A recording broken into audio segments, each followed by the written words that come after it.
Andando a todo esto, pasemos al episodio de hoy. Continúa el sínodo en Roma, el sínodo maldito, el sínodo espectáculo, donde la atención siempre está en la mujer. Salió el libro casualmente durante la cuestión sobre el sacerdocio de las mujeres, del diaconado, etc. Salió y está bien visible en todas las librerías pseudo-católicas el libro del Papa Francisco. Eres única, casualmente, justo ahora el libro. El libro sobre la mujer se coloca, pero el Papa Francisco no acepta la ordenación de mujeres. Será obligado a ceder. Pero ¿cómo es que no acepta? Pero a los 5 cardenales de las 5 dudas les escribió que se puede revisar. ¿Se revisa o no? No se entiende. Al que entiende a Mona Lisa le sonríe la suerte. Y a propósito de Mona Lisa, que como saben es el nombre en clave que la mafia de Santo daba a Bergoglio, el título del episodio de hoy es interesante. Se titula el episodio de hoy El padre Giorgio Maria Faré. Ahora el equipo, la dirección, ciertamente ha producido una foto o algo de padre Faré para que se sepa de quién hablamos. 2 puntos. Benedicto XVI era el verdadero papa. Dicho esto, mientras ayer por la tarde estábamos aquí en Turín con cientos y cientos de personas, inesperadamente, diría yo, este hermano sacerdote carmelita es un teólogo, dio una homilía, creo, porque yo no sé casi nada. Fui informado prácticamente entre anoche tarde y esta mañana. Dio creo que es una homilía, porque él lleva los hábitos litúrgicos y predica desde Lambón. Así que considero que es en el contexto de la homilía, muy bien detallada, preparada con antelación, cuidada en los detalles. La catequesis de hoy de Santo y Café durará un poco más, porque es una larga reflexión del padre Giorgio Maria Faré, que retoma todos los temas que durante años, primero yo solo, he llevado adelante y ahora con la colaboración abordamos. Daré espacio a sus consideraciones, si no hoy, también en los próximos días. El sacerdote bastante conocido también en las redes sociales, que ayer dio esta homilía, Benedicto XVI, Reverendo Papa. Te digo de inmediato que la homilía dura bastante, porque es una lectura de su texto. Yo podía decidir si leérselo yo el texto que él escribió, porque lo ha puesto a disposición, o transmitir el video producido de su conferencia, de su homilía. He preferido este segundo camino porque así pudisteis escucharlo. Comencemos de inmediato. Habrá largos discursos de la homilía del padre Farei y solo, raramente, de vez en cuando, intervendré. Sigamos ahora lo que dice el padre Farei. Esperemos que el audio sea bueno.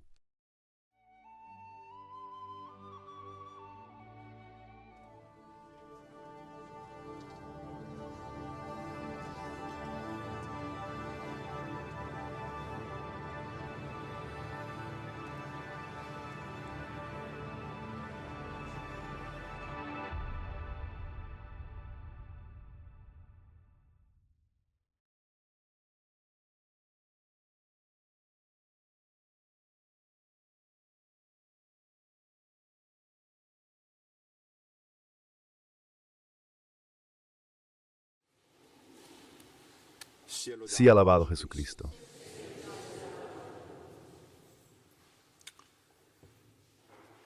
Lo siento de antemano por la longitud de esta homilía. Será una homilía muy larga y será la homilía más larga de toda mi vida sacerdotal. Pero, dada la delicadeza del asunto que trataré, no he podido hacer otra cosa. No será mi habitual homilía improvisada, será una homilía leída. Porque como les he dicho, tendré que ser extremadamente riguroso, preciso y detallado en lo que diré. Por eso les pido que tengan paciencia y me escuchen desde el principio hasta el final. Así entenderán todo el sentido del discurso que ahora voy a hacer. Predicaba fuerte, decía cosas feas a los fariseos, a los doctores de la ley y a los sacerdotes. No decía pórtate bien, mas simplemente le decía raza de víboras. Así simplemente. Riesgaba la vida, pero él era fiel y le decía en la cara adúltero, no te es lícito vivir así. ¿Ma estás seguro de que si eres un párroco y hoy en la homilía dominical dijeras, entre vosotros hay algunos que son raza de víboras y hay muchos adúlteros? El obispo seguramente recibirá cartas de desconcierto, diciendo que despidan a este párroco que nos insulta. San Giovanni insultaba, ¿por qué? Porque es fiel a su vocación y a la verdad. Él es quien no usa palabras a medias para condenar a los soberbios. Chiedamos a San Juan la gracia del coraje apostólico de decir siempre las cosas con verdad. Vi acabo de leer un extracto de la homilía pronunciada por el Papa Francisco el 15 de diciembre de 2016. Este fragmento se refiere a San Juan Bautista, a su vocación por la verdad y a cómo la luz de Dios pudo brillar gracias a su testimonio. En los últimos años he comenzado a cuestionarme sobre 3 temas cruciales acerca de la situación actual de la Iglesia. Este periodo de reflexión coincidió con mi camino de doctorado en teología, con especialización en teología fundamental, iniciado hace 4 años en la Pontificia Universidad Gregoriana, durante el cual profundicé en cuestiones desconocidas para la mayoría de los fieles católicos, porque son descuidadas por la jerarquía eclesiástica y no tratadas por los medios de comunicación. 2023. He completado mi doctorado y publicado mi disertación, pero el camino de discernimiento personal ha continuado. En este camino hubo un punto de inflexión el 16 de junio pasado durante la Santa Misa en rito ambrosiano. La primera lectura era sobre Sodoma y Gomorra. En la segunda lectura, San Pablo nos recordaba que ni los justos, ni los inmorales, ni los idólatras, ni los adúlteros, ni los depravados, ni los sodomitas, ni los ladrones, ni los avaros, ni los borrachos, ni los calumniadores, ni los ladrones heredarán el reino de Dios. El evangelio de ese domingo era la parábola de la fiesta de bodas del Hijo del Rey que concluye así, porque muchos son llamados, pero pocos elegidos. La proclamación de esta palabra de Dios me interpeló profundamente en ese momento. Comprendí que estaba llamado a hacer una elección fundamental. Debía decidir si permanecer fiel a la Sagrada Escritura y a Jesucristo o ceder a la tentación de adaptarme a una enseñanza hecha de compromisos y medias verdades. Desde ese día, elegí intensificar la reflexión y la oración sobre esta cuestión antes de tomar una decisión definitiva. No obstante mi deseo de continuar este camino de discernimiento por más tiempo, los eventos recientes que están generando escándalo y confusión entre los fieles me han impulsado a acelerar los tiempos. Me siento llamado a hablar públicamente, siguiendo el ejemplo de San Juan Bautista, anunciando la verdad con valentía, y cito al Papa Francisco, sin usar palabras a medias, fiel a mi vocación. Hemos llegado a un punto Christ. Un sacerdote debe elegir si predicar lo que la Sagrada Escritura y la Iglesia siempre han enseñado, o adherirse a lo que enseña el llamado Papa Francisco en su magisterio ordinario. Si habéis entendido bien, he visto el llamado Papa Francisco. Lo que hoy les digo es que apoyaré con todos los argumentos y las fuentes necesarias, y que desde hace más de 11 años en el trono de Pedro se sienta un hombre reconocido como Papa por la mayoría, pero que sin embargo no es el Papa legítimo. Los primeros dudas me surgieron leyendo. Aquí, este es el ataque l'ouverture solemne sin duda del padre Giorgio Maria Faré, que precisamente hace toda una introducción interesante y luego enseguida Piazza la afirmación decisiva, es decir, que Bergoglio no es el Papa. Me parece especialmente importante para los sacerdotes que estén escuchando el programa matutino, Santo Café en directo o luego en diferido, captar esta importante lucha que el padre Faré tiene la humildad de mostrar, de contar, es decir, que había que elegir entre seguir el Evangelio o seguir al llamado Papa Francisco, y luego el ataque con el que afirma que no es el Papa y los argumentos que siguen, que ya conocen. Las publicaciones de don Alessandro Maria Minutella, del periodista Andrea Cionci, de don Fernando María Cornet. Don Alessandro fue el primero que con gran valentía llevó a la atención del gran público el hecho de que el Papa Benedicto XVI nunca se había realmente dimitido y que en consecuencia la elección del cardenal Bergoglio como Papa no era válida. Andrea Cionci ha realizado y sigue realizando un trabajo paciente, preciso, respaldado por los latinistas históricos de la Iglesia, magistrados, canonistas, juristas y filósofos. La investigación de Cionci me dio elementos clave para interpretar legalmente la declaración de Benedicto XVI.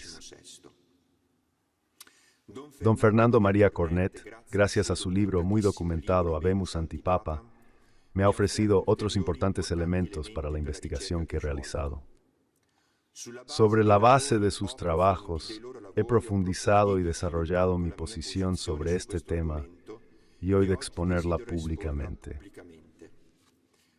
Ahora, haré unas premisas antes de entrar en lo anunciado.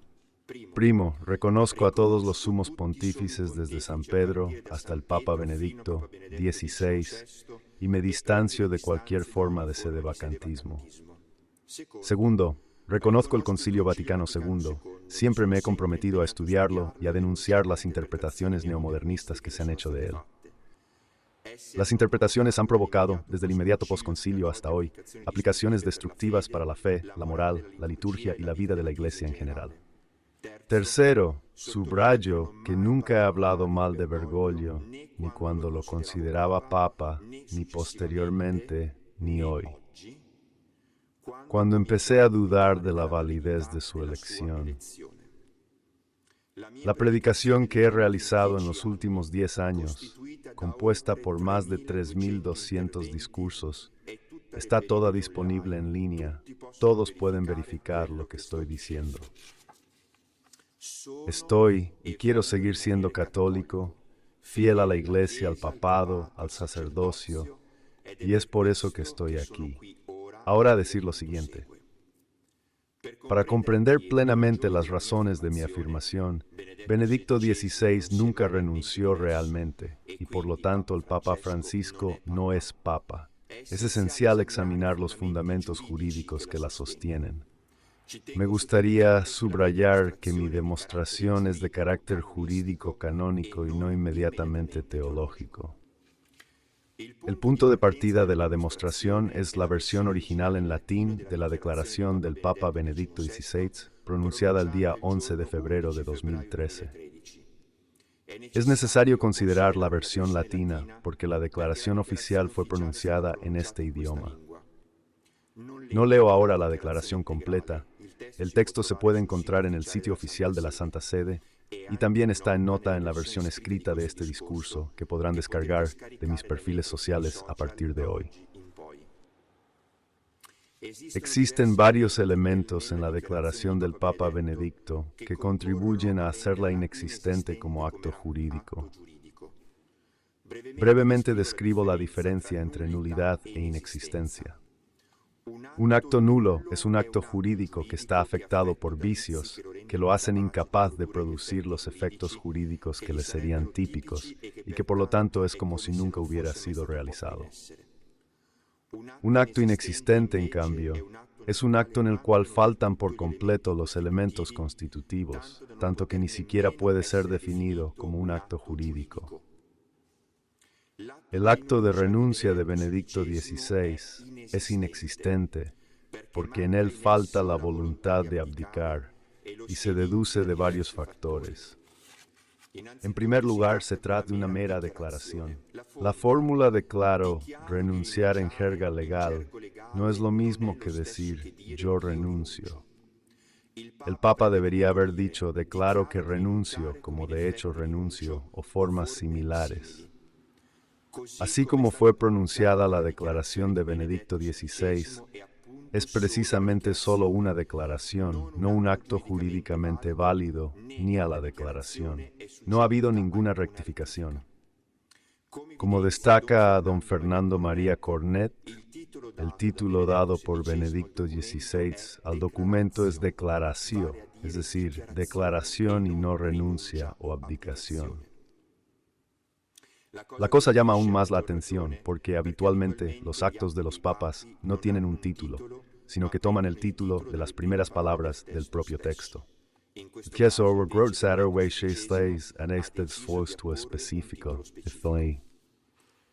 La declaración de Benedicto XVI introduce un término temporal que pospone la entrada en vigor de la supuesta renuncia al 28 de febrero. En jurisprudencia y literatura, el título lo escribió otra persona. Canonística en particular, esta posibilidad contemplada. La renuncia al papado tiene las características de lo que en jerga se llama acto jurídico puro.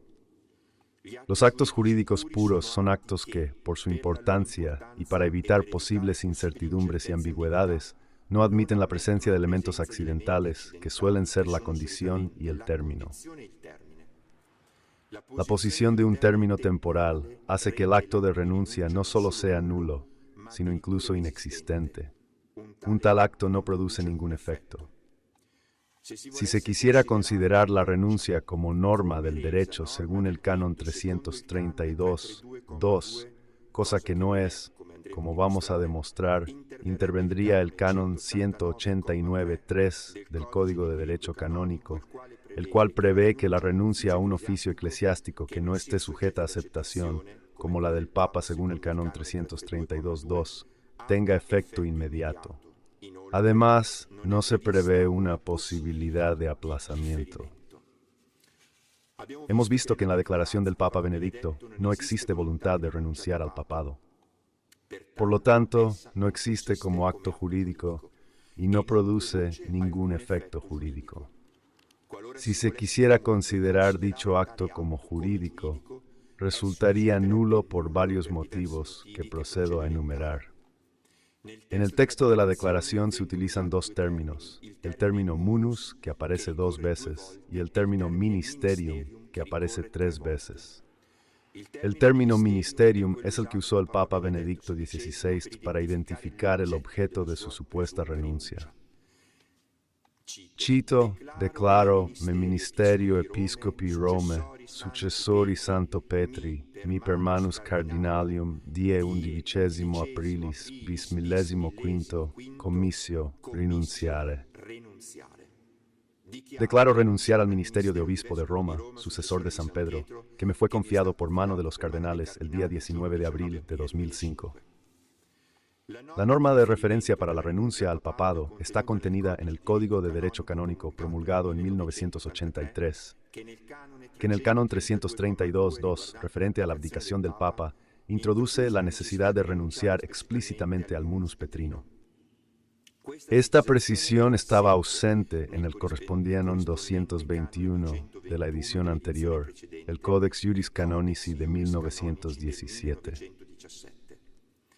En él se hablaba genéricamente de renuncia, pero no se especificaba a qué debía renunciar el Papa para que su acto fuera válido. Benedicto XVI, en el momento en que escribe y pronuncia un acto épico de enorme relevancia histórica y jurídica, aunque utiliza la palabra munus en otros lugares de la declaración, cuando indica explícitamente a qué declara querer renunciar, usa otra palabra. No dice munus, como requiere el canon 332.2 del Código de Derecho Canónico, única norma existente sobre la abdicación del Papa, sino que usa la palabra ministerium.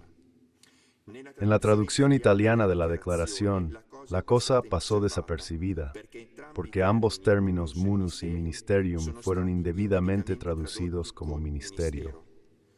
Tocaré más adelante el tema de las traducciones, pero en latín. Los dos términos munus y ministerium tienen diferentes excepciones, tanto en el uso clásico del idioma como en el latín jurídico de la Iglesia. Para proseguir con nuestra demostración, es necesario considerar las fuentes del derecho canónico, de las cuales se podrá resignificar los términos munus y ministerium referidos al sumo pontífice.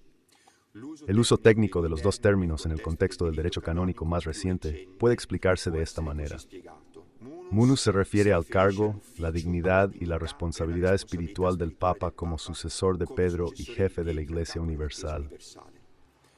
Ministerium representa la ejecución práctica y visible de ese cargo, es decir, las acciones concretas que derivan de ese munus. En resumen, el munus del Papa es la esencia de su encargo divino, mientras que el ministerium es la expresión práctica de ese munus en la guía diaria de la Iglesia. Con una cierta simplificación que nos es útil para la comprensión, podemos decir que el munus conferido directamente por Dios significa ser Papa, mientras que el ministerium tiene que ver con el ejercicio práctico del rol de Papa, es decir, hacer de Papa. Entonces, el canon 332.2 requiere la renuncia al munus, pero el Papa Benedicto XVI habló de renuncia al ministerium. Benedicto XVI habría declarado su intención de renunciar al ministerium y no al munus, cesando de ejercer el papel de Papa. Permanece siendo Papa. Las palabras en su audiencia del 27 de febrero de 2013 lo confirman. Él siempre es también un para siempre. No hay más un regreso a lo privado. Mi decisión de renunciar al ejercicio activo del ministerio no revoca esto. No tengo ya el poder del cargo para gobernar la Iglesia, pero en la oración, por así decir, sigo en el recinto de San Pedro. El léxico utilizado por el Papa Benedicto XVI no tiene precedentes ni siquiera en las fórmulas de abdicación utilizadas por otros papas. Presento dos ejemplos. Papa Celestino Perth, que abdicó en 1294, dijo: "Sponte ac libere sedo papatui et expresse renuncio loco, et dignitati, honori et oneri, et honori." Abandono libre y espontáneamente el papado y renuncio expresamente al trono, a la dignidad y al honor que conlleva. Paulo VI había preparado una carta de renuncia para hacerla valer en caso de enfermedad grave, en la que escribía, cito, que renunciaba a nuestro sagrado y canónico oficio, tanto como obispo de Roma, como jefe de la misma Santa Iglesia Católica. Diversamente, Benedicto XVI afirma renunciar al ministerio de obispo de Roma. El canonista Stefano Violi, que en dos ensayos ha analizado la declaración de Benedicto XVI, llega sintéticamente a estas conclusiones. Cito: declara renunciar al ministerium, no al papado, según lo dictado por la norma de Bonifacio Ezzo, no al munus, según lo dictado por el canon 332.2, sino al ministerium. Como especificará en su última audiencia, al ejercicio activo del ministerio. Objeto de la renuncia irrevocable de hecho es la ejecución del cargo, mediante la acción y la palabra, actuando y hablando, no el cargo que le fue confiado una vez para siempre. Una confirmación adicional de la corrección de este análisis nos la ofrecen las palabras pronunciadas por el cardenal Sodano inmediatamente después de la declaración. Cito: Santo Padre, antes del 28 de febrero, como usted ha dicho, día en el que desea poner fin a este servicio pontifical, realizado con tanto amor y con tanta humildad. Servicio pontifical, es decir, el ministerium. Segundo el abogado Antonacci, la diferencia de la fórmula utilizada por Benedicto XVI respecto al canon 332.2 la hace nula por error sustancial según el canon 188 del Código de Derecho Canónico. Concordan con esta tesis los abogados que colaboran con Andrea Cionzi. Según el abogado Acosta, en cambio, este también sería un caso de inexistencia del acto. Según el razonamiento que voy a ilustrar, el abogado Acosta se pregunta sobre la posibilidad real de separar el munus y el ministerium en el caso del Santo Padre. Para un obispo, esta posibilidad existe y es lo que ocurre cuando se jubila. Ejerce el munus, es decir, ser obispo, que le fue conferido a través de un sacramento y que por lo tanto no se puede borrar, pero no mantiene el ministerium, es decir, la tarea de administrar una diócesis.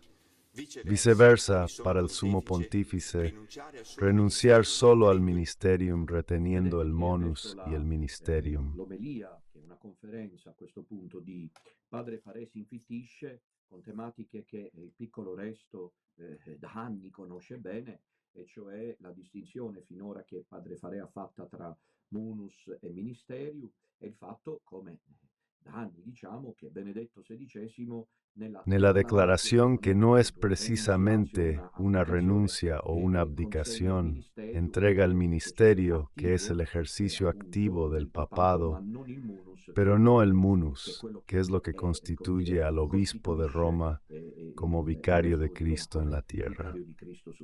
Naturalmente io ho pensato che adesso, perché molti seguite e poi potrete anche Podrán seguire también il seguir Vangelo, por la sua completo su relación relazione en los canales nei canali específicos. specifici. Andiamo un po' più Andemos un poco más avanti, adelante, hagan forse saber dopo en un qué minuto minuto siamo estamos, arrivati mientras tanto tanto desde la dalla dirección. regia, e al numero siamo Hemos arrivati llegado al al minuto 21, 21, andiamo al minuto vamos al minuto 40, 40, y así e così continuamos viendo continuiamo por vedendo per saltos salti esta questa importantísima importantissima e y, credo creo, histórica storica declaración del Padre Faré, dichiarazione que di dará Padre mucho de qué Farè, che hablar. farà discutere molto. Ecco, adesso Ahora, siamo mientras al tanto, minuto vamos al minuto 40 perché 40 porque todo tutto puede posso seguir dire qui aquí en el nel contexto de contesto di Santos y Santi Café. Café. La mercantilización del hombre y la sociedad se opone al aborto y la eutanasia que los globalistas intentan legitimar mundialmente. Desde hace mucho tiempo, estos poderes han iniciado una batalla contra la Iglesia Católica, en un intento de eliminar el freno que ésta pone a sus objetivos. Las presiones globalistas hicieron al Papa Benedicto XVI incapaz de gobernar la Iglesia por divisiones internas y resistencias a su autoridad. Algunos han supuesto también situaciones de chantaje, aunque no es posible tener certeza de ello. Esta reconstrucción ofrece naturalmente solo una síntesis extrema de eventos complejos, pero profundicemos ahora en lo que por deducción lógica es la motivación que obligó al Papa a actuar como sabemos. Una de las estrategias utilizadas por los poderes globalistas para orientar a la Iglesia hacia posiciones más conciliadoras con su agenda ha sido asegurarse el apoyo de muchos altos prelados dentro de la jerarquía eclesiástica. La masonería también se inicia en la Iglesia. La masonería, desde siempre, busca influir en la Iglesia católica, moldeándola según su propio espíritu gnóstico, y desde hace casi 2 siglos trabaja en secreto para tener en el trono de Pedro a un candidato favorable a la agenda masónica. Concentrémonos en este aspecto. Como ya hemos dicho, las leyes de la Iglesia, específicamente la Constitución Apostólica Universum Dominici Gressis, establecen que es nula una elección papal que haya sido planificada mediante acuerdos prometidos de votos.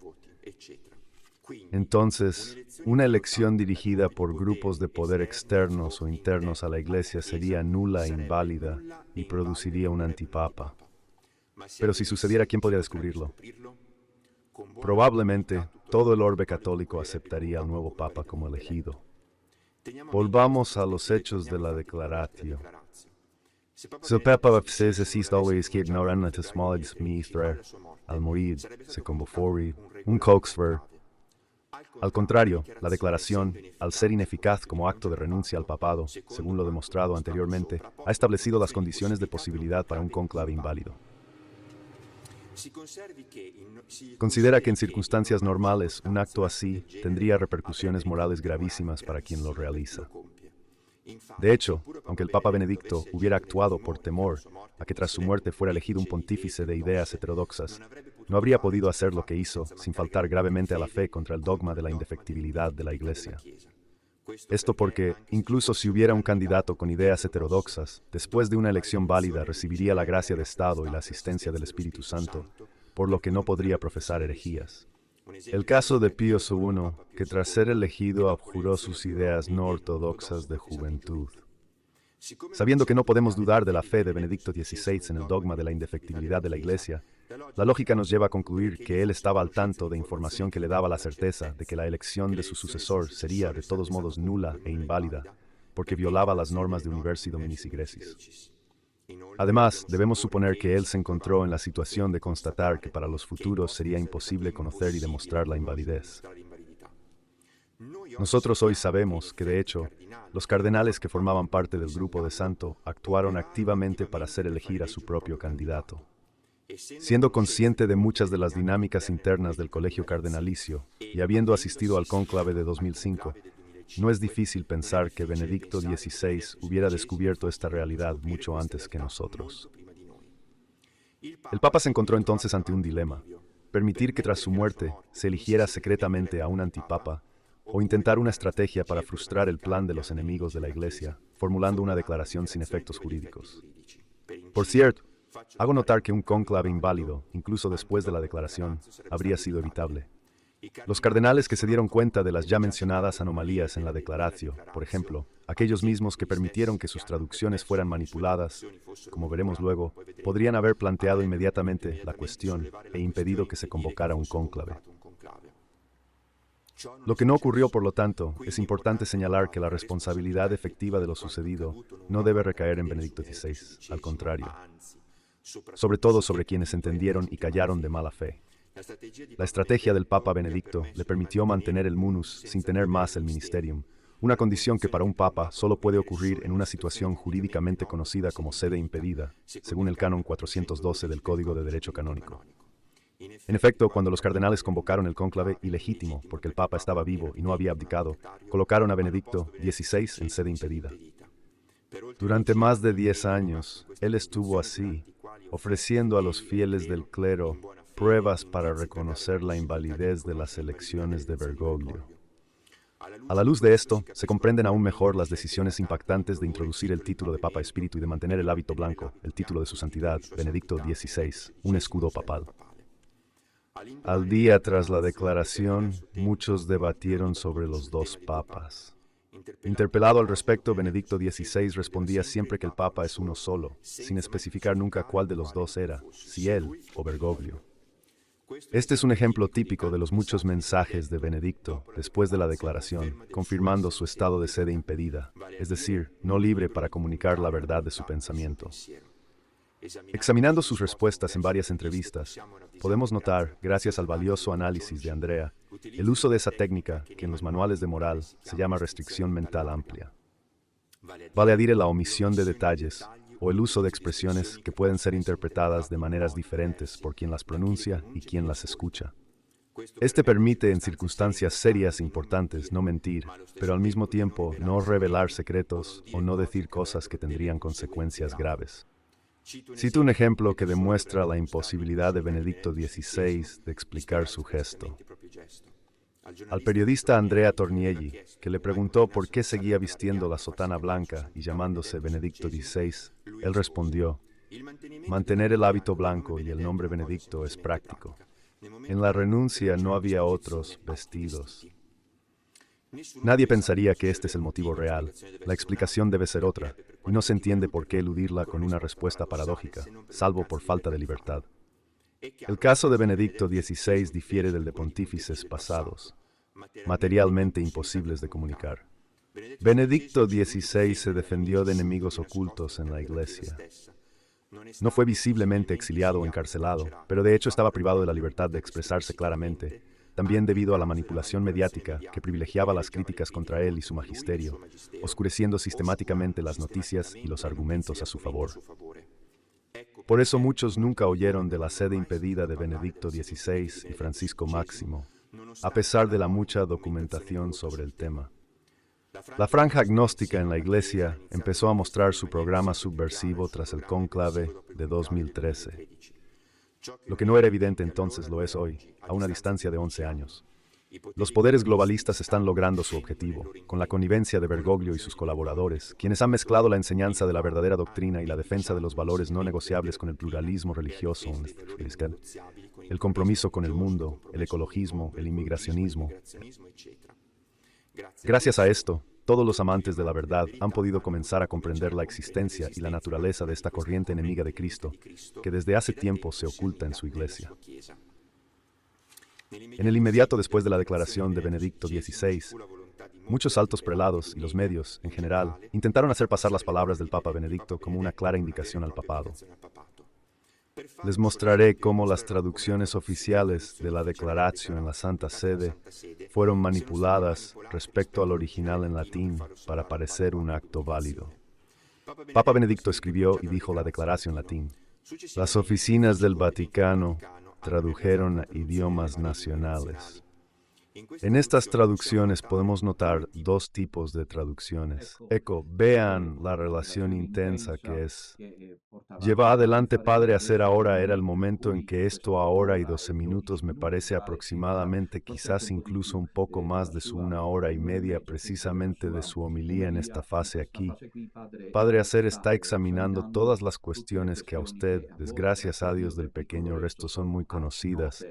Hemos estado durante años recorriendo Italia y el mundo gritando estas cosas, gritando las querrán perdonarme también el padre Fare, que tiene un estilo mucho más calma, razonado, y todos los demás querrán perdonar a don Minutella.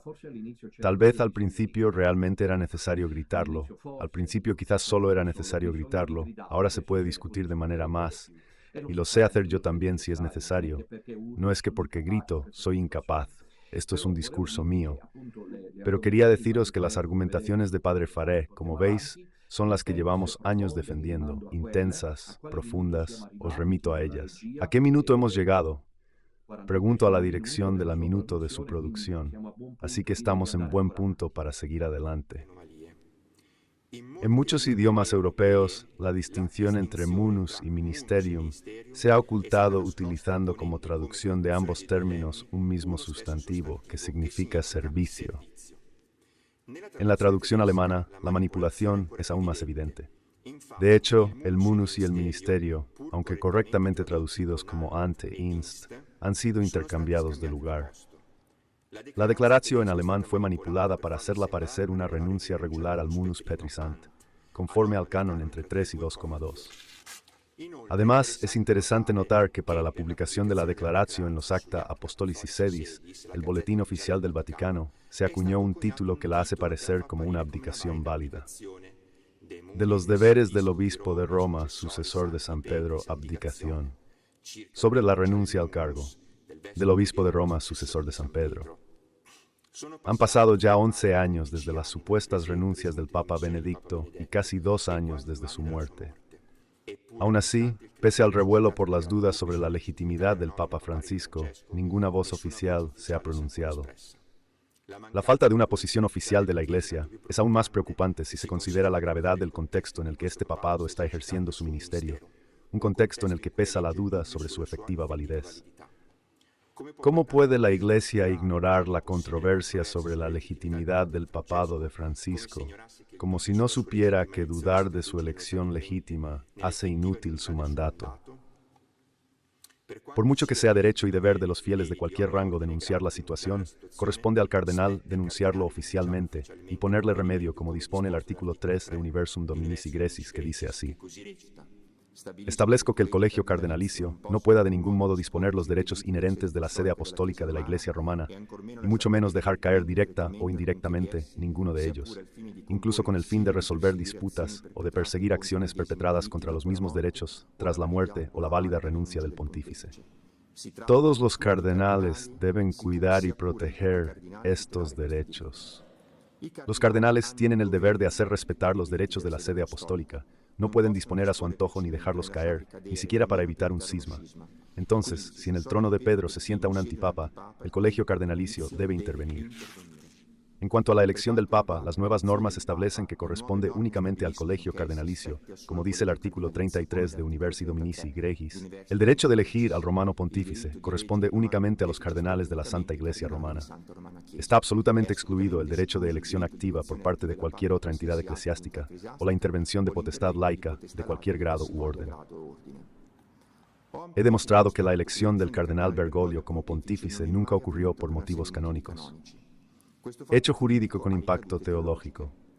En ausencia de una elección válida, la consecuente falta de la investidura divina hace que a Bergoglio le falte la asistencia del Espíritu Santo. Si él fuera papa, estaría asistido por el Espíritu Santo como todo pontífice romano. Cuando habla ex cátedra y en su magisterio, un papa canónicamente elegido no podría ser obstinadamente hereje, porque tendría menos el dogma de la infalibilidad papal. Veremos algunas herejías claras en las que cayó Bergoglio tras su elección y de las que no se ha retractado. Este discurso basta para mostrar cuán terribles son las consecuencias para la Iglesia de la usurpación del trono de Pedro. Amoris Laetitia se publica el 19 de marzo de 2016. En forma engañosa, el documento afirma que ya no es posible decir que todos aquellos que se encuentran en alguna situación llamada irregular viven en estado de pecado mortal, privados de la gracia santificante. 301. Verdaderamente en la exhortación y en sucesivos. Ahora comienza la otra etapa significativa, bien organizado por el padre Faré, en el cual, después de haber demostrado que Benedicto XVI nunca abdicó, pasa a demostrar que Bergoglio no es el Papa y, por lo tanto, al no serlo, no está investido de la autoridad que proviene de Dios y, por ende, es hereje.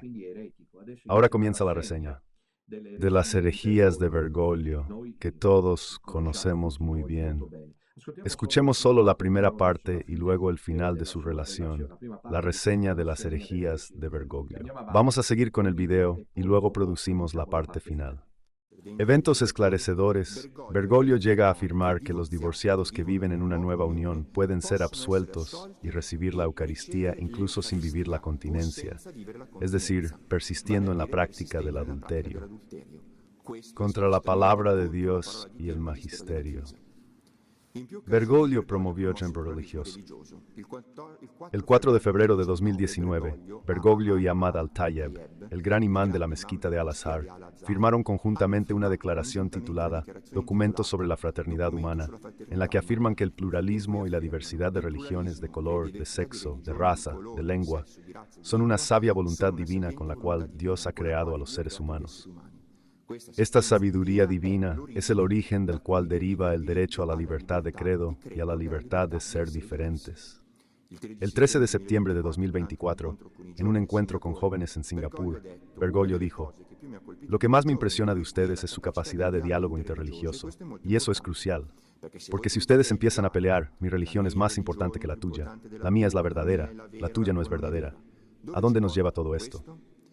Las religiones son caminos a Dios como lenguas distintas para llegar. Pero Dios es Dios para todos y como Dios es Dios para todos, nosotros somos todos hijos de Dios. Un solo Dios, idiomas, caminos, lenguas para llegar a Dios. Alguien es Sikh, alguien musulmán, alguien hindú, alguien cristiano, pero son diferentes caminos. Durante los recientes viajes a Asia, Yakarta e Indonesia, Bergoglio impartió una bendición válida para todas las religiones, sin invocar la Santísima Trinidad y sin hacer la señal de la cruz. Es herético decir que Dios quiera el pluralismo y diversidad religiosa, cristiana o no. Cito fuentes fiables que muestran cómo el pluralismo va contra su doctrina.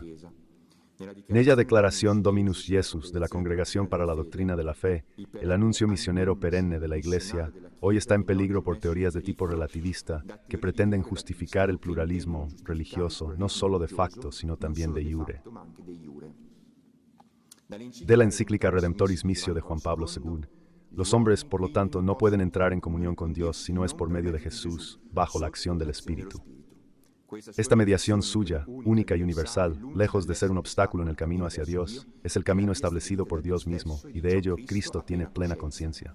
Si no se excluyen mediaciones participadas de varios tipos y órdenes, sin embargo, estas adquieren significado y valor únicamente de la de Cristo, y no pueden ser entendidas como paralelas complementarias. Un discurso de Sauber. Es, por lo tanto, erróneo considerar a la Iglesia como un camino de salvación junto a los constituidos por otras religiones, las cuales serían complementarias a la Iglesia, aunque convergentes con esta hacia el reino de Dios escatológico. Se debe, por tanto, excluir una cierta mentalidad inferencial basada en un relativismo religioso que lleva a pensar que una religión vale lo mismo que otra. Es interesante destacar que incluso hace pocos días, 16 de septiembre de 2024, Monseñor Chaput, arzobispo emérito de Filadelfia, escribió un artículo titulado El Papa y las otras religiones, en el cual critica las declaraciones hechas a los jóvenes en Singapur. Chaput subraya que, aunque todas las religiones expresan la búsqueda de Dios, solo Jesucristo es el camino hacia la salvación, como afirma claramente la doctrina católica. E insiste en que la tarea del pontífice es enseñar la fe de manera clara, ya que comentarios vagos o imprecisos pueden generar confusión entre los fieles. En varias ocasiones, Bergoglio ha afirmado que el sacerdote debe siempre dar la solución, incluso si el penitente no tiene voluntad de arrepentimiento, pero esto es contrario a la enseñanza de la Iglesia o al sacramento de la penitencia. Proseguimos, como están escuchando, con el repaso de las herejías de Bergoglio. Nosotros hemos podido, como ejemplo, escuchar aquella relativa a Amoris Laetitia, que fue la primera de Bergoglio, la que por ejemplo empuja al que habla a exponerse abiertamente primero, y luego el padre Faré justamente, se concentra en el sincretismo religioso, una grave forma de apostasía cuando se dice que todas las religiones son iguales. Luego está toda la, digamos, ulterior revisión de la herejía de Bergoglio, a la cual les remito. Ahora nosotros, dado que ya son las 10:14, vamos al último cuarto de hora.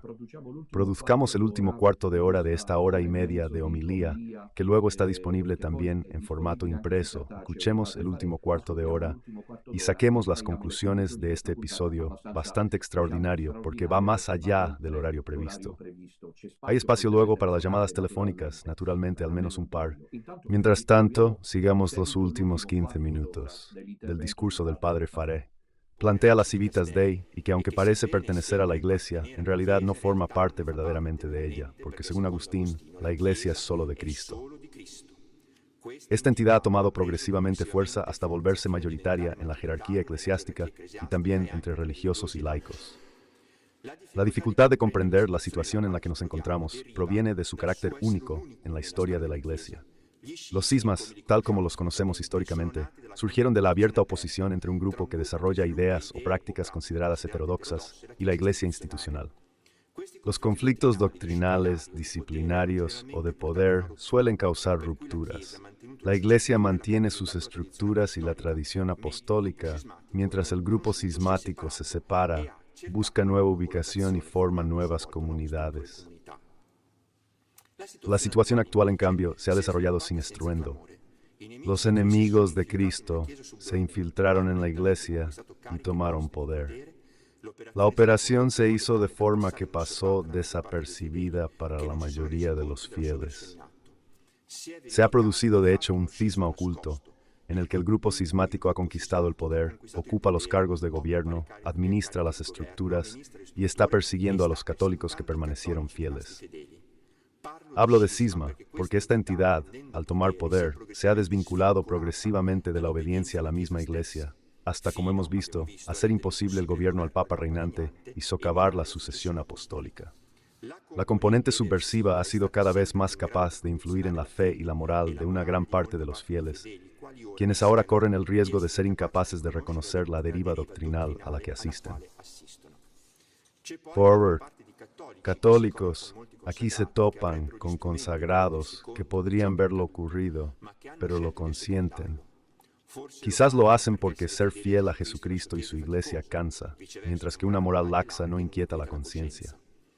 O pure, más sencillamente ellos callan porque hablar significaría convertirse en unos marginados, arriesgarlo todo, perder apoyos, prestigio y simpatías. No hablo más de quienes posponen su vida, sino de quienes liberan sus puestos por razones válidas. Parlo de aquellos que por pereza ni siquiera consideran alzar la voz para ocultar el engaño. En resumen, dejando de lado por un momento la cuestión de la legitimidad, Bergoglio está en el lugar en el que está porque se le permite, ya que la mayoría de los católicos no se rebelan ante la situación gravísima que he descrito. ¿Qué deben hacer entonces todos aquellos que en su corazón y en su conciencia reconocen que Bergoglio no es el Papa? Son hoy llamadas a reafirmar su pertenencia a la Iglesia Católica Apostólica, tomando distancia de la facción cismática. No propongo la idea cátara de una iglesia de puros, sino del pueblo de Dios que, aunque imperfecto, quiere ser fiel a Cristo. No se trata de formar una nueva iglesia, sino de custodiar y defender la que fue fundada por Jesucristo. La iglesia, entendida como cuerpo místico de Cristo en unión con Él, no está corrompida y es inmaculada. El pueblo de Dios fiel a ella se encuentra en una minoría tal que ya no tiene voz. Nos encontramos ahora teniendo que luchar para vivir la fe católica, ya que estamos gobernados por una jerarquía en gran parte cismática. Estamos más perseguidos por quienes deberían apoyarnos. Cada día luchamos por afirmar la verdad, mientras otros la destruyen. Debemos declarar la ajenidad de esta jerarquía cismática respecto a la Iglesia Católica y unirnos a esta última, decididos a ser fieles a Jesucristo, fuertes solo en la fe de su promesa. Tú eres Pedro, y sobre esta piedra edificaré mi iglesia, y las fuerzas del infierno no prevalecerán contra ella. Atenderemos a que los cardenales válidamente creados antes del 13 de marzo de 2013 declaren la sede vacante y elijan un nuevo pontífice. Porque creemos en la Iglesia y confiamos en su indefectibilidad, estamos seguros de que el Señor intervendrá a su debido tiempo y hará que vuelva a ser gobernada por un Papa legítimo. En la historia de la Iglesia, este tipo de sufrimiento ya ha ocurrido, como lo demuestran los aproximadamente 40 antipapas que han existido. No podemos saber cuándo ocurrirá esto, y no tiene sentido hacer hipótesis. Nos reconforta un dato. La situación actual ya había sido anunciada por personajes destacados, que preveían un momento crítico en la Iglesia, en el que habría una crisis de fe y los fieles se reducirían a un pequeño rebaño. En 1969, el profesor Ratzinger dijo, de la crisis actual surgirá una Iglesia que habrá perdido mucho, será pequeña y deberá empezar casi desde cero, con pequeños grupos, movimientos y una minoría que pondrá la fe y la oración en el centro, experimentando sacramentos como servicio divino, no como problema litúrgico. Paulo VI dijo a Jean Guiton, ahora me repito la frase oscura de Jesús en el Evangelio de San Lucas.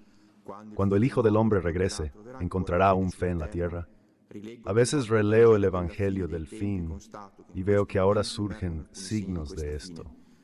Cerca del fin, puede suceder que este pensamiento no católico dentro del catolicismo se vuelva mañana el más fuerte, pero nunca representará el pensamiento de la Iglesia. Un rebaño debe existir, aunque sea pequeño. Mientras, quienes ven la verdad deben anunciarla fuerte, cooperando por el bien de la Iglesia en conformidad con lo establecido por el Canon 212, 2 y 3 del Código de Derecho Canónico, a su vez inspirado en el número 37 de la Constitución Lumen Gentium del Vaticano Suduzzo, que otorga a todos los fieles el derecho de manifestar sus necesidades e incluso el deber de expresar su pensamiento sobre lo que concierne al bien de la Iglesia. Afidémonos a la oración, invocando a Dios, la Virgen y María. Supliquemos su intervención con confianza, mantengámonos firmes en la fe y seguros de que nos escuchan.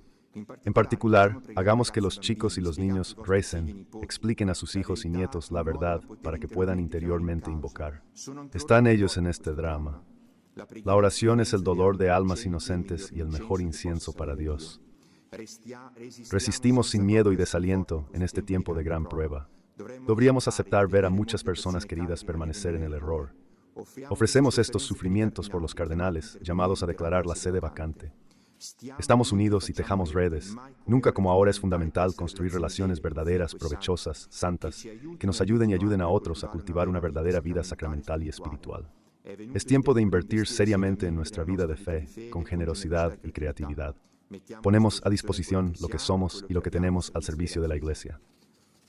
Quizás se pregunten qué haré hoy, de ahora en adelante. Lo que he hecho hasta ahora. Soy sacerdote católico, seguiré siéndolo y haciendo lo que hace un cura. Claramente no celebraré más la Santa Misa en unión con el Papa Francisco.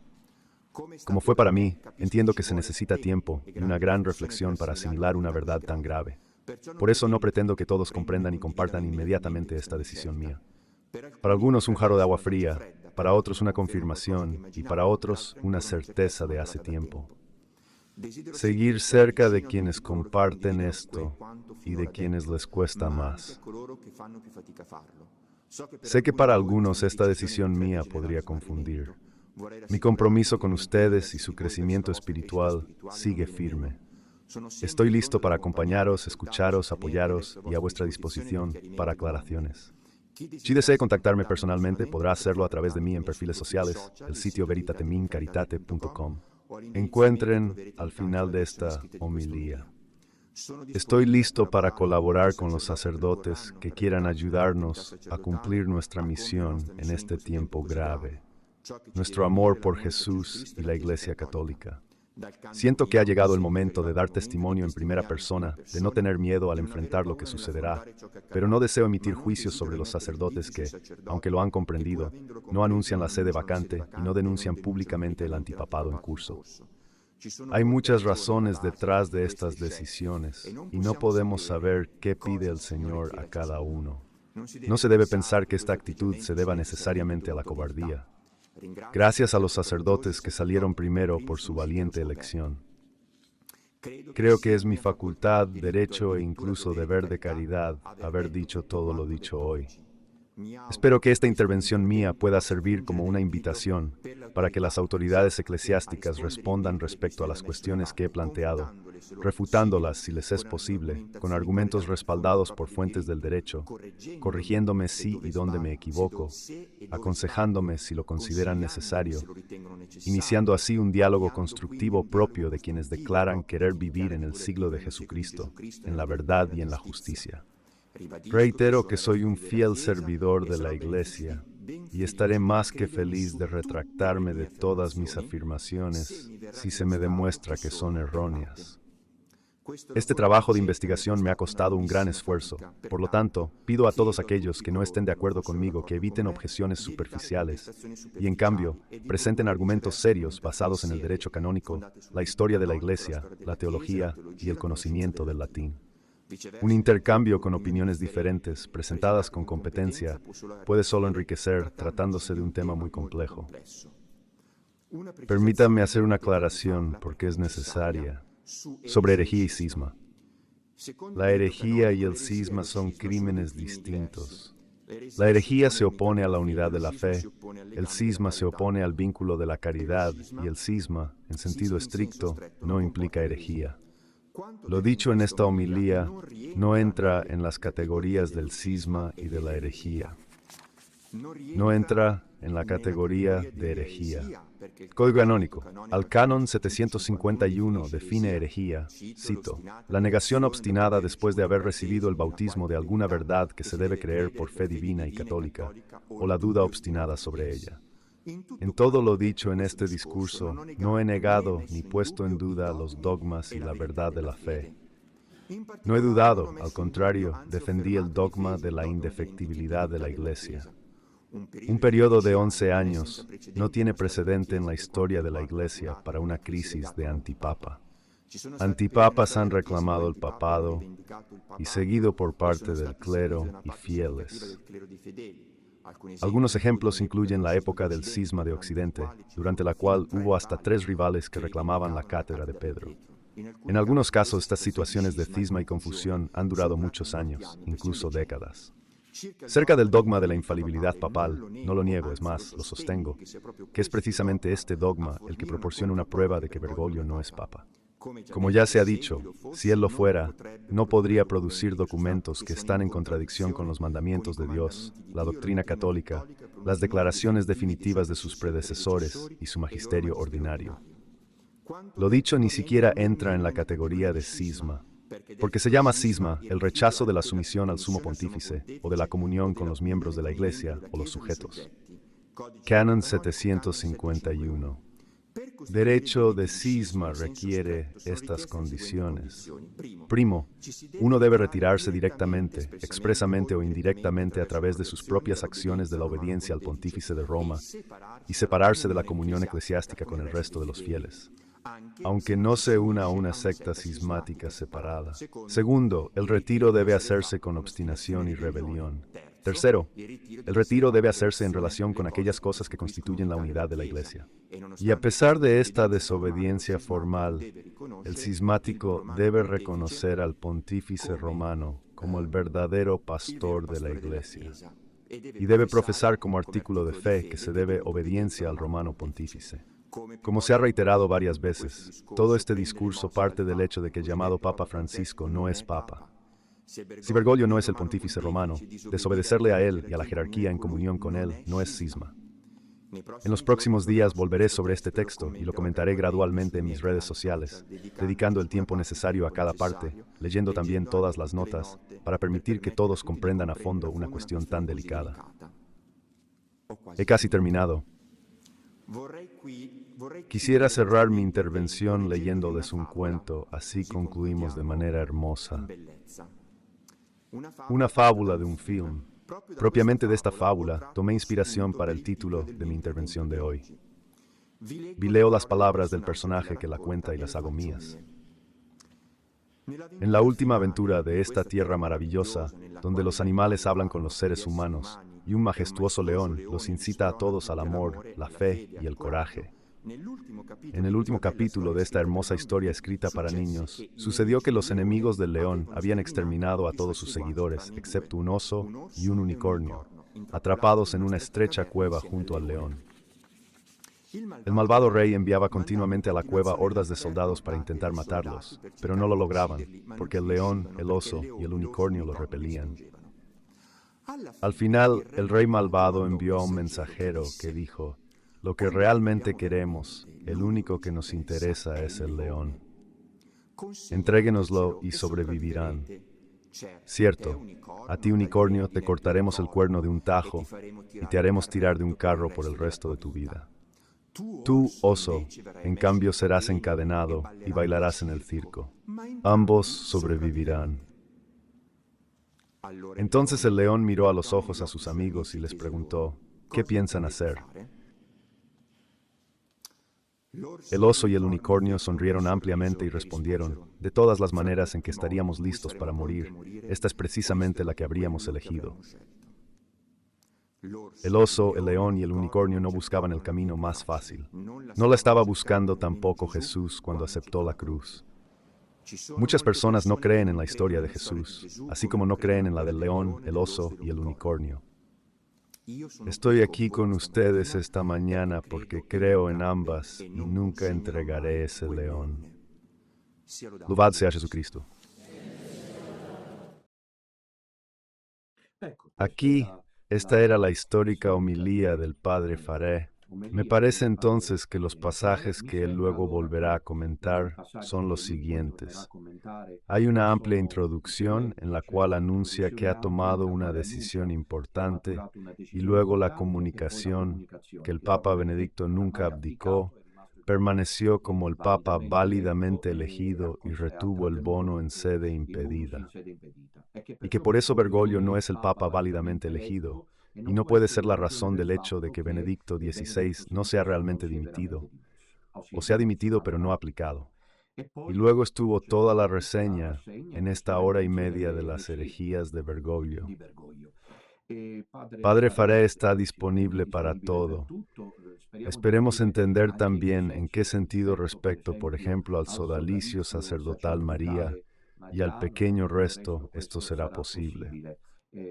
Las puertas están siempre abiertas para todos, no solo en lo que respecta a una colaboración directa, sino como dije en Lugano el sábado anticipando la iniciativa inesperada del padre Faré. ¿Por qué no crear una confederación entre sacerdotes, incluso Don Cornet? ¿Por qué no crear una confederación, una alianza transversal? Porque la unión hace la fuerza. Estoy aquí disponible para eso, y la conclusión de Padre Faré parece haber entendido que él hace un llamado a los cardenales. Como sabemos, luego hay toda una reflexión que por razones de tiempo hemos tenido que omitir, en la que se detiene sobre la importancia de la petición del Dr. Sionzi. Y según Padre Faré, los cardenales y de todos modos los dicasterios vaticanos, los órganos competentes, no pueden prolongar esta censura por mucho tiempo. Tarde o temprano tendrán que responder. Según el Padre Faré, serán los cardenales quienes podrán resolver esto. Obviamente no lo ha precisado, pero este punto está claro, en caso de que llegue a esta mi conclusión. Me pediría humildemente que lo precise para no generar confusión en la gente que es consciente de que Bergoglio no es el Papa. Es decir, que no se refería a los cardenales de creación bergogliana. Es obvio, lo sé que es obvio, pero yo que tengo como él, para el Padre Faré también lo tiene. La relación, el contacto con el pueblo, con las ovejas, con la gente. Sé que la gente luego estas cosas no las sabe distinguir muchas veces. Padre Faré hablaba de cardenales, nombramiento boitiliano porque todavía hay algunos, y luego ratzingeriano de Benedicto XVI. Estos cardenales, como dijo notablemente el Padre Faré, podemos rezar por ellos, debemos rezar por ellos, hacer que los niños recen. Las familias, justo ayer yo decía esto sin saber del Padre Faré, les dije a los fieles del Piamonte, debemos ofrecer sacrificios, Debemos ofrecer penitencias interiores voluntarias o involuntarias para que los cardenales se decidan. Otra cosa será, si llegáramos a verlos, incluso a estos de nombramiento pre-bergogliano, entrar en el cónclave para elegir al sucesor de Bergoglio. A ese punto la situación debería estar clara. Entonces, yo sugeriría al padre Faré, para no encontrarse luego con problemas, que también, repito, es una sugerencia muy fraterna mía, porque tengo gran estima y consideración por el padre Faré, le sugeriría precisar tan este aspecto si le llega noticia directa o a través de alguien de los suyos que está escuchando esta transmisión. Es decir, precisar qué podría suceder, que no es lamentablemente para todos tan imposible, que los cardenales de nombramiento prebergoliano, como el cardenal Sara, que sin embargo ya tiene más de 80 años, por lo tanto, aún puede entrar en un cónclave el cardenal Burke y así sucesivamente. ¿Qué sucedería con estos cardenales en caso de que este padre Faré, si no recuerdo mal, no lo ha precisado? ¿Qué pasa si estos cardenales entran en un cónclave convocado a la muerte o dimisión del Papa Francisco, como lo llaman? Evidentemente es un signo de que reconocen a Bergoglio como papa, lo que lo hace esperar aún más. Que se muevan significaría convertirse, a pesar de todo, en cómplices. Atención, o sea, esperamos, lo he dicho muchas veces, esto de esperar a que se muevan. Yo digo, por lo que a mí respecta, no me espero nada. Lo he dicho muchas veces, y por desgracia para ustedes verán que también acerté en esto, porque he acertado en estas cosas.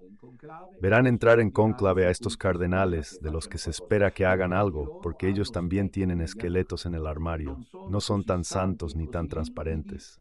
Dios no puede servirse de ellos, porque la situación es tan grave. También aquí ha faltado, en mi opinión, una lectura, aunque él lo ha precisado, el padre Farey puede que lo haga posteriormente de tipo sobrenatural, porque él ha dicho, y lo ha dicho, no se le puede imputar como déficit, ha dicho que la suya era una reflexión de tipo canónico, jurídico y luego teológico a propósito de la herejía de Bergoglio.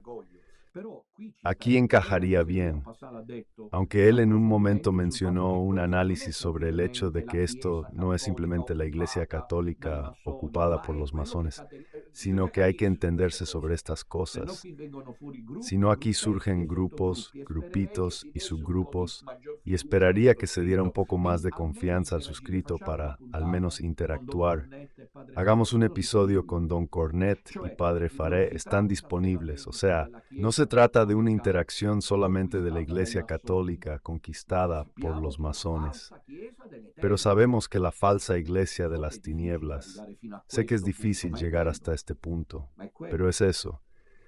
Así que esperemos ver qué dirá el padre Fare cuando yo ya desde ahora les digo qué haremos. Sería bueno, querido padre, que usted nos precise qué piensa que pueda suceder si estos cardenales, Dios no lo quiera, pero es probable, entran en cónclave. En el cónclave inválido a su vez, porque el de 2013 es inválido, y entonces estos entran en cónclave. ¿Y qué sucede en ese punto, querido padre?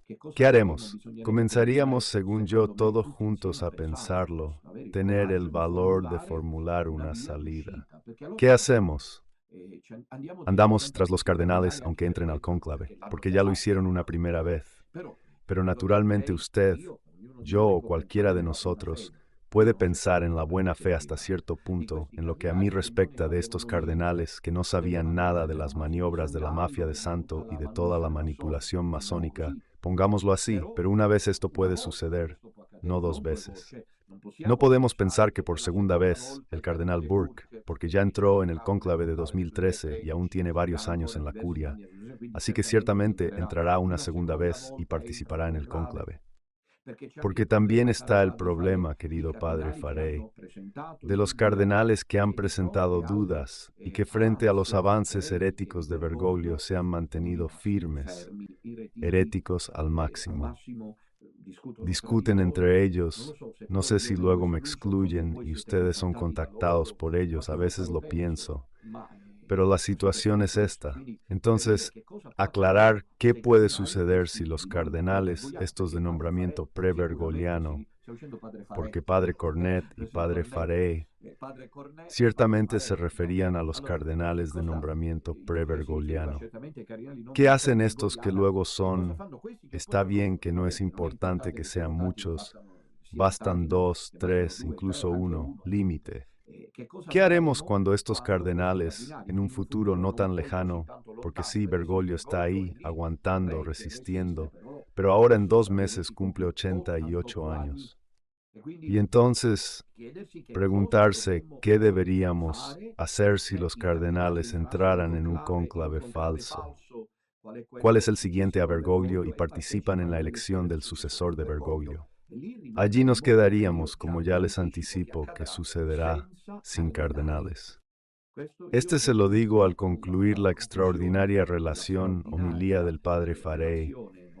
Les anticipo, como ya les había dicho otras cosas cuando empecé a decirles que todos me tomaban por loco, les anuncio porque me encanta ser considerado loco, que nos quedaremos sin cardenales. Todos están de una manera u otra, unos más, otros menos, coludidos con el poder masónico, si no directamente, ciertamente indirectamente. En esta fase, todas las iniciativas, todas las posibles ocasiones para actuar, para la petición, ustedes lo saben, las hemos patrocinado, y no hubiera sido por el pequeño resto. Si hubiera dicho no lo digo para presumir, lo digo porque es un hecho. Contra el hecho no vale el argumento. Hubiera dicho al pequeño resto, no firmen la petición, no la firmen, y no sé, habría habido los números por caridad. Pero no sé hasta qué punto, porque la falange, y esto hay que decirlo, es el pequeño resto, que no tiene aspiraciones cismáticas o escisionistas, o conatos místicos de cualquier tipo, Domino Minutella, examina la situación. Los cardenales esperamos que de aquí a la entrada al pseudo cónclave, ese espectáculo que seguirá después de Bergoglio, hagan algo. Pero si no lo están haciendo hoy, el 14 de octubre de 2024, ¿cuándo demonios deberían hacerlo?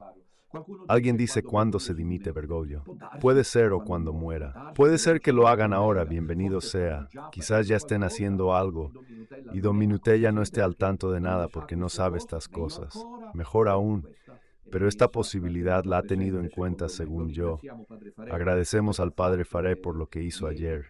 Estamos aquí, repito, si no se quiere, como presumo, formar parte, aunque no entiendo los motivos.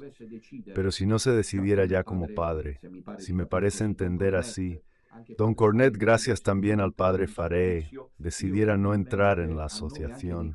Yo humildemente, en nombre también de los hermanos de la asociación, quisiera pedirles, podemos sin embargo mostrar a los fieles que hay una confederación, que hay una participación coral, porque si usted, padre Faré, gracias a Dios, no se unirá más con el Papa Francisco, sabe muy bien que en este punto si lo hiciera, gracias a Dios no lo hará, cometería un acto gravemente cismático. Entonces son cosas importantes, trabajar juntos. No sé por qué esta sinodalidad del pequeño resto del sodalí, sin embargo, de los sacerdotes no logra despegar. Esperemos que esta sea la buena. Ahora he terminado.